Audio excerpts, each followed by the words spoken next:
Have a blessed day sa lahat. And this is Jed Carl Mini Vlog.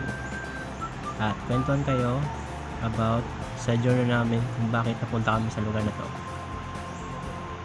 Although throwback na to. Nangyari to noong January 2, 2022. It's a day na kailangan talaga na bumalik sa Manila. Dahil balik na kami sa work in January 4.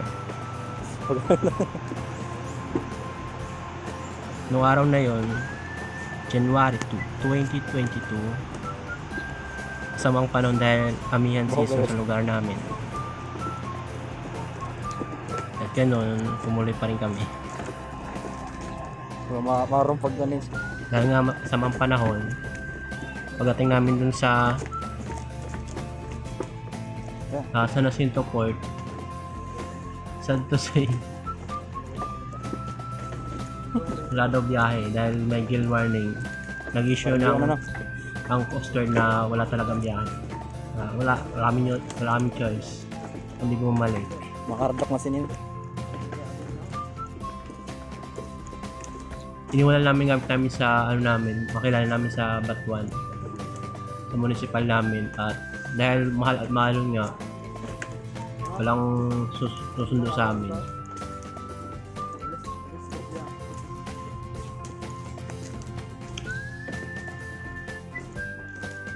Kaya ang ginawa namin, sumakay na kami ng motorbike papunta dun sa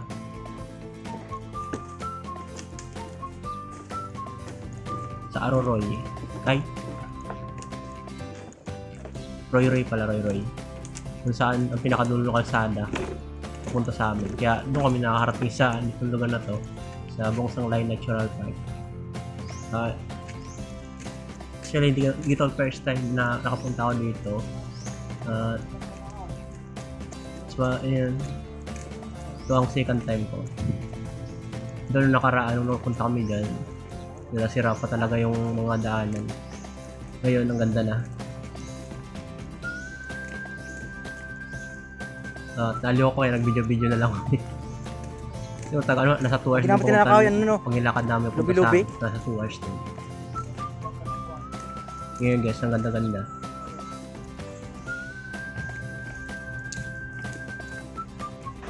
Dito na rin tayo sa Bongsang Lai Natural Park.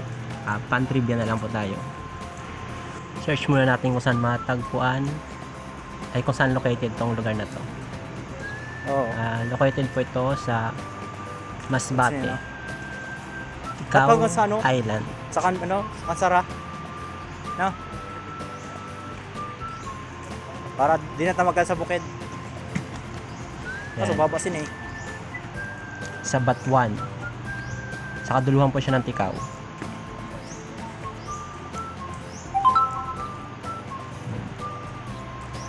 Sa yan ang pangalan, Bongsang Lai Natural Park.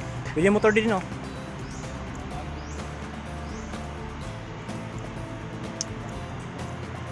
Yan. Nakita nyo guys, malawak.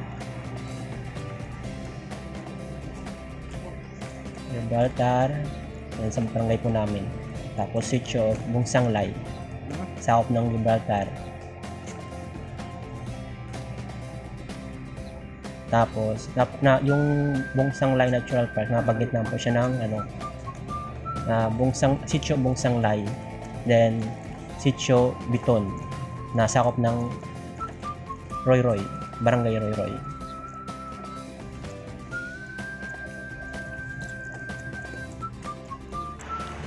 Yan, nakita nyo guys sa parang tulay. Yan ang labasan ng nilalakaran namin. Kitang-kita sa mapa. Papasok na yun. Yan ang kaduluhan niya. Diyan kami nagsimula. May picture pa kami. Ayun, nagsimula. Nag-search ako sa Google kung paano nabuo yung Bongsang Lai Natural Park. Bongsang Lai Natural Park is protected area of mangrove forest and swamp on Tikaw Island in Bicol region of the Philippines. It is located in the municipality of Batuan in island of Bate, covering an area of 518.9 hectares. And protective area was established on December 29, 1981 in the area from Fascan Point to Biton Bay up in Banao Sunlight. In Batuan was declared a mangrove swamp forest under Proclamation number 2152 signed by President Marcos. So, ibig sabihin pala, nung December 29, 1981, ang pangalan nung, hindi pa Bungsang Nature pangalan nung park nun. So, mangrove swamp forest palang reserve under Proclamation number 115 by President Marcos. Tapos, nung 2000 na, kung panahon na ni Siguro mabot sa ato mga alas 3, Estrada, no? nag-sign ng proclamation number 315. Yung Bungsang Lay sinama na. Bungsang Lay was reclassified as Natural Park pursuant to National Integrated Protected Area System or NIPAS Act. It is included in the list of Sa movie ng mga designated pass pursuant to the NIPAS law or Republic Act 11038 signed on June 22, 2018, October 29, it was awarded the second runner of Best Mangrove Award of prestigious para El Mar Awards and recognitions. Wow. Sana all. So, baka doon pa lang na nabuo Tangkas. yung Bungsang Lay Natural Park. Ano yun?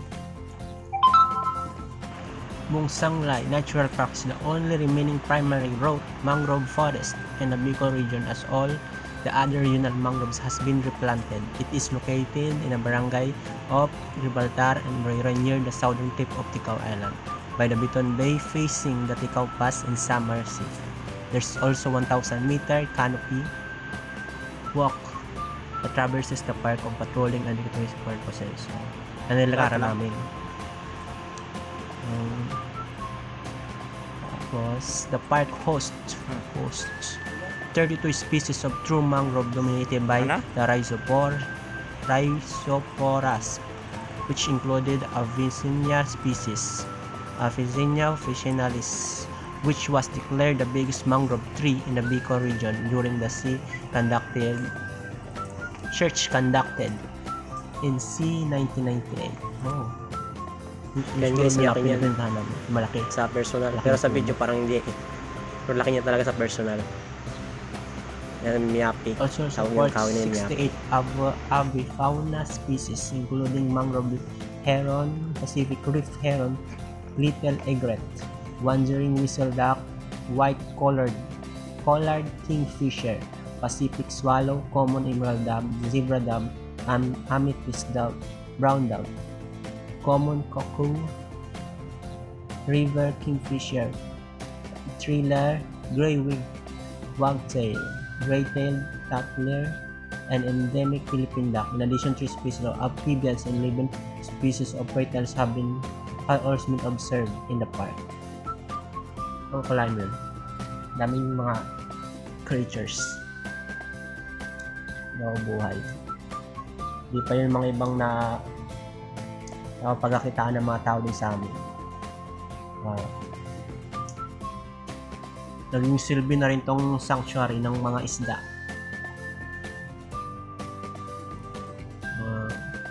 Thank you po sa panonood. Don't forget to like and subscribe.